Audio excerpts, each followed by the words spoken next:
Good morning, students. Welcome to your English class.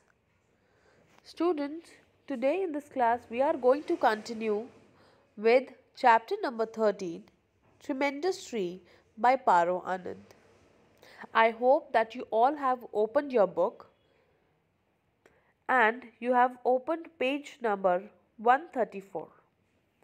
Students, in the last class we know that the author was describing his problem, that his colony is facing water scarcity problem. That means that there was not a proper supply of water in their colony. But after few days he noticed that there was a rumor in their colony that all houses in C block was getting the proper water supply, but only the 11 houses, that is from C2 to C12, are not getting the water supply. So now what's actually the problem was? After few days, when they tried to interrogate this problem, they got to know that this was not the actual problem of the authorities. They have dug the pipeline also. There was no breakage in that. But when they went deep into that problem, they got to know that the only thing that blocked their water supply was Gulmohar tree. Gulmohar tree, which he mentioned on the first page, that there was a bright red color leaf of that tree which actually irritate their eyes.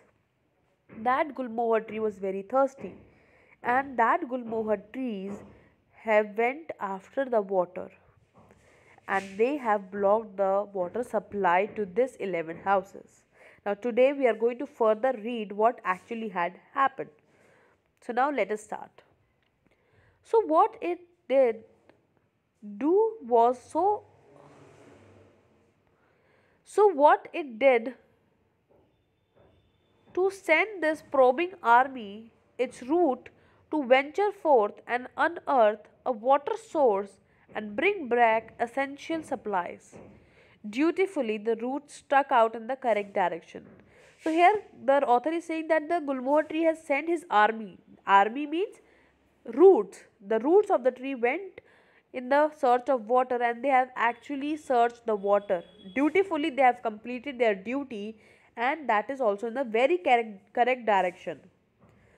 The next passage he says that the root sensed some cool dampness somewhere, so they made for the supply pipe of our lane.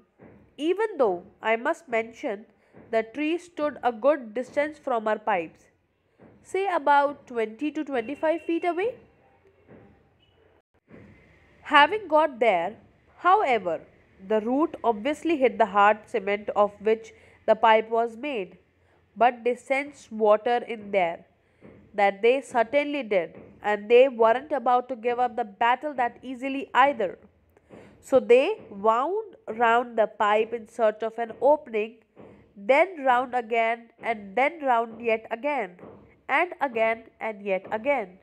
But there was no opening, nor the barest seepage, and yet the water gurgled and flowed to so temptingly close but too far inaccessible. So here the author says that when the root went in the search of water, they somewhere felt the cool dampness, the coolness of the water.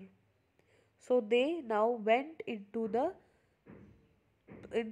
way where the pipeline was there of our lane, that is of the 11 houses.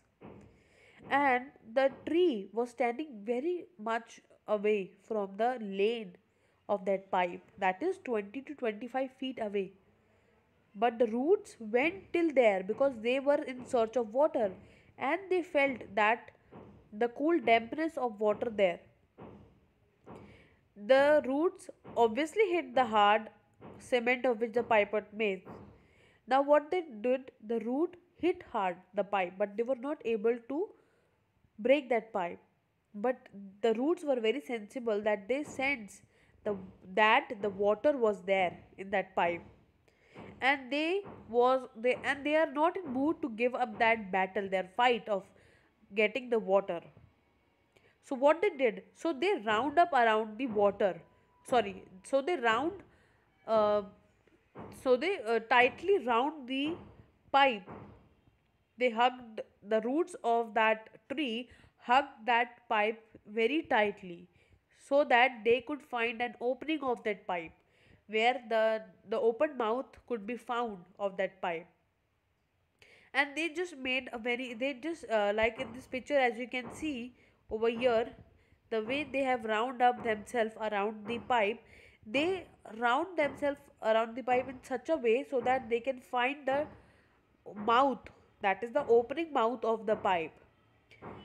But as the but unfortunately it was not possible for them to find an opening, because there was no opening of that pipe, and even there was no any breakage. So what happened? The water was making the gurgled sound. That means the sound which bubbling sound it was making, and it was flowing in a very tempting way.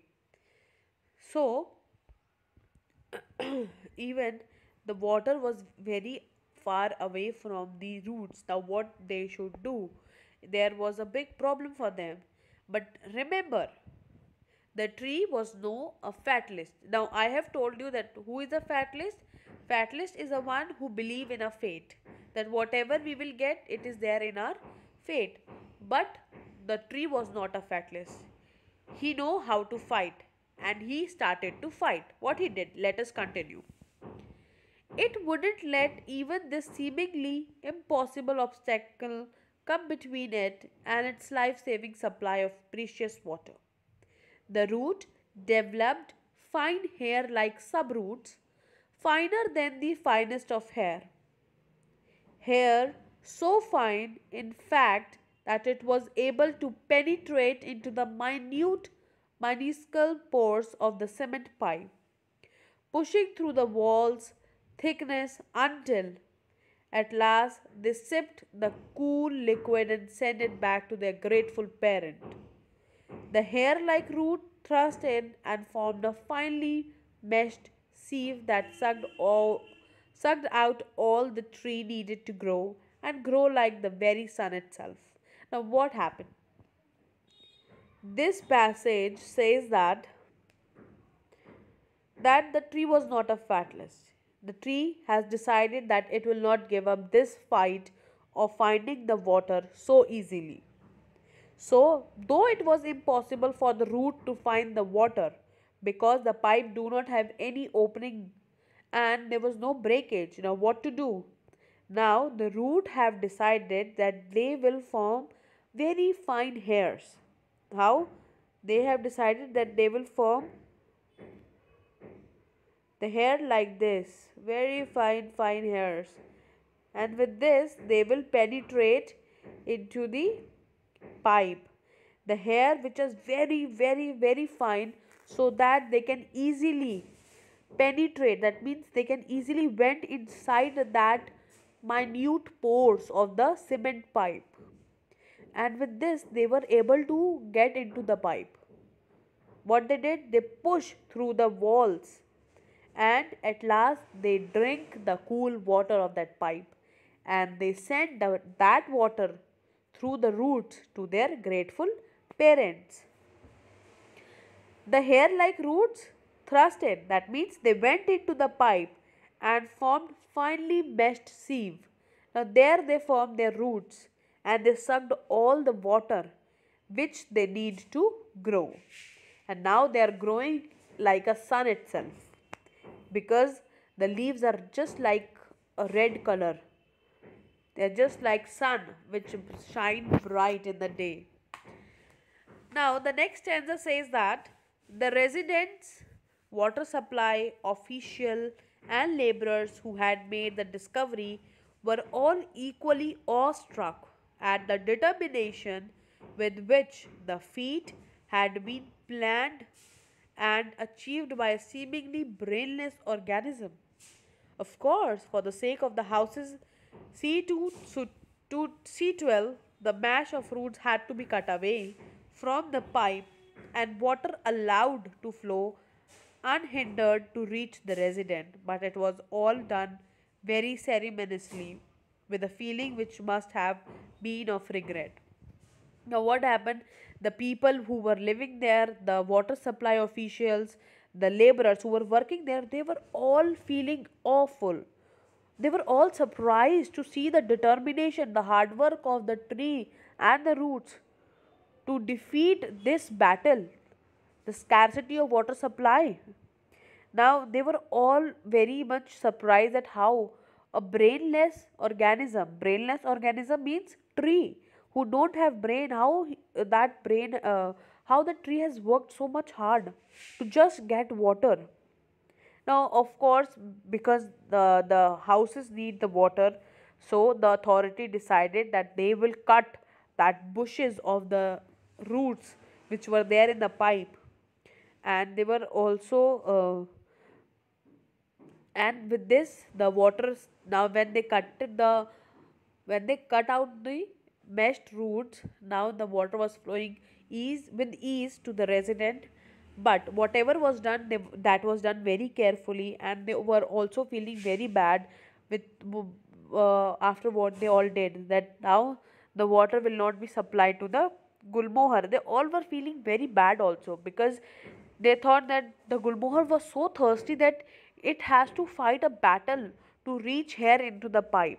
Now, when they cut that root which were there in the inside the pipe, they have to cut that so that the water should flow with ease to the houses from C2 to C12.